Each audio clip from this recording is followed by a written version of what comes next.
ഞാൻ mobile phone നോക്കിയ സമയത്ത് എന്താ ഒരു ചെയറിലിരുന്ന് നല്ല പണിയാണ്. പിന്നെ നല്ല ഫണ്ടും കിട്ടും, അത്യാവശ്യം കുറച്ച് സ്റ്റാൻഡേർഡും ഉണ്ട്. അതുകൊണ്ടാണ് എന്ത് ചെയ്തത്, മൊബൈൽ ഫോൺ എടുത്തത്. എന്തുകൊണ്ടാണ് കുട്ടികളൊക്കെ സ്മാർട്ട് ഫോൺ കോഴ്സ് ചൂസ് ചെയ്യുന്നത്?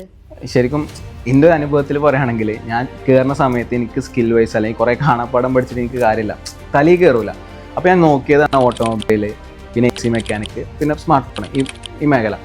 AC മെക്കാനിക്ക് പഠിക്കാൻ പോയ സമയത്ത് പോലും പറഞ്ഞാൽ എന്താ, അപ്പം മതിൽമ കാര്യങ്ങളൊക്കെ കയറിയാണ്ട് അങ്ങനെയൊക്കെ, അല്ലെങ്കിൽ പേരൻ്റെ മുകളിലൊക്കെ AC അങ്ങനെ ആ സർവീസാണ്.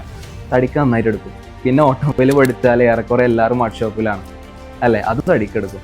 ഞാൻ മൊബൈൽ ഫോൺ നോക്കിയ സമയത്ത് എന്താ ഒരു ചെയറിൽ നല്ല പണിയാണ്. പിന്നെ നല്ല ഫണ്ടും കിട്ടും, അത്യാവശ്യം കുറച്ച് സ്റ്റാൻഡേർഡും ഉണ്ട്. അതുകൊണ്ടാണ് എന്ത് ചെയ്തത്, മൊബൈൽ ഫോൺ എടുത്തത്. സിസ്കോയും മറ്റുള്ള ഇൻസ്റ്റിറ്റ്യൂട്ടും തമ്മിൽ എന്താ വ്യത്യാസം? മെയിനായിട്ട് നമ്മൾ പ്രാക്ടിക്കൽ വെച്ചിട്ടാണ് ചെയ്യുന്നത്. എല്ലാ സ്റ്റുഡൻസിനും ഒരു പ്രശ്നമുണ്ട്, എന്ത് കുറേ പഠിച്ചാൽ തലയിൽ കയറാത്തൊരു പ്രശ്നമുണ്ട് ഇല്ലേ.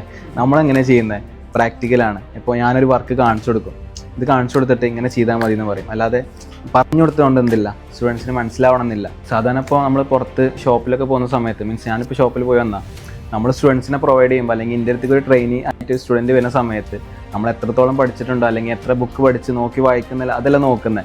അവനക്ക് സ്കില്ലറിയോ അല്ലെങ്കിൽ അവനക്ക് വർക്ക് അറിയോ എന്നില്ല നോക്കുന്നത്.